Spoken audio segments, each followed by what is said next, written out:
Yeah, smiling, Ali Dieva, Fido. Oh no, what am I? Allow me, dinyore kuna mai. Yes, I wanna let you know, kutinda karumwane chepchera. Dava mucheri, repindura. Ndafunza wai, apana pindura mai. Mai sadandi kwa itarombe, oh no. Musimai uya wanda katora, itandiko demba mombe zakainda. I am a slay queen, Asivatesha ramanga magaraira here.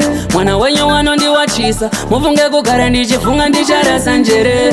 Haanditerere, anotora rudo rwangu opa somebody. Akaisa muzita rake yese property, akandikadzirira nyaya zvino ndava mukati ono. Me never saw it coming ono. Ndava mucheri, repindura.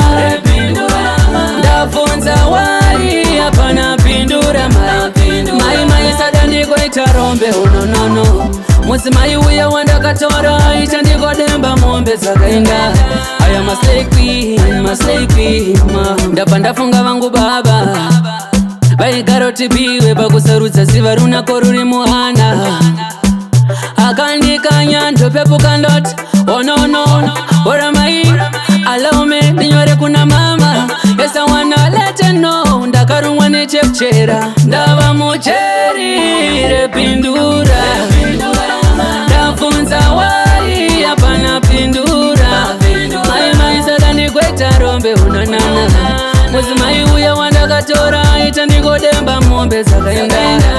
My slay queen, Asivatesha ramanga magaraira here. Mwana wenye wanondi wachisa, mufunge kugara ndichifunga ndicharasa njere.